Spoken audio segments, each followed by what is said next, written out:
But I also know that grandma had a police scanner and everything was bleeped out, the address, the name, where they lived, everything was bleeped out, a police scanner.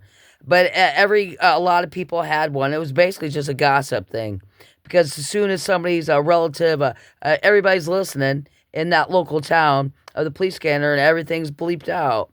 The person, what they did, where they live, their address, their name, and just says they're taking them into custody. But other than that, as soon as somebody got out of jail on Sunday and said, "Hey, Grandma, come bail me out of jail," then everybody knew whose grandma, what kid it was, and then it was used for a gossip ring. Well, guess what? Cindy's aunt's boyfriend's tampon sizes been inside of her ear for 3 years. I think it's moldy, and she's gonna die of toxic shock. Don't tell nobody on the party landline. Yeah, my grandma out in the country in the town. In town, you paid for because there was a more a non like wind or storm accidents. So they paid the telephone service paid more for the cable and in town for people's phones. But if you lived out in the rural, there was more wind accidents, rain and storm accidents. So you had a thing called a party line, a landline telephone. This was early 80s.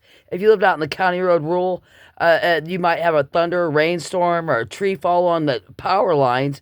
And then everybody on that 2 7 mile street would be out of power and out of telephone service. And they didn't want to be out there with the cranes fixing the landlines every time for 7 miles when one telephone pole would get hit by a drunk driver, a tree would fall on it.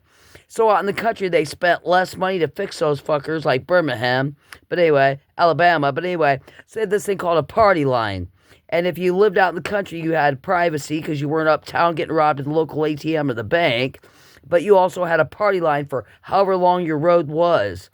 And in those days, on a party line, because they didn't have money every time the wind blew to fix the power lines, it was called a party line to fix it because it was expensive.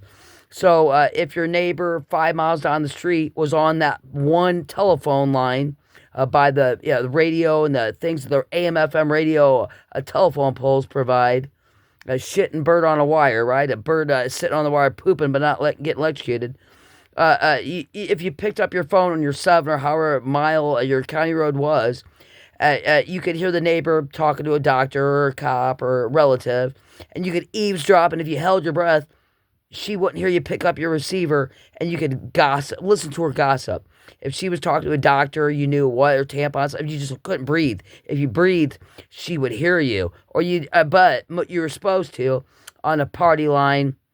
Say, Mrs. Jones, hey, I live 2 miles down the street. I was going to call my school or my doctor, my lawyer, whatever.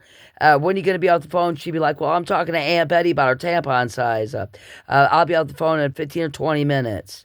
You know what I'm saying? But if you picked up your phone, you could be like, pick it up and go. And she'd be like, guess what, Aunt Betty? My tampon size was this big. And you know what? I had sex with you know what? And you could be listening, and it was all loud. You know what I'm saying? But, I mean, you're supposed to, and most people did. Hey, Mrs. Jones, 3 miles down the street. Are you off the phone yet, bitch? It's been 2 years, man. 2 hours. Hang up the phone. I'm going to kill you, bitch.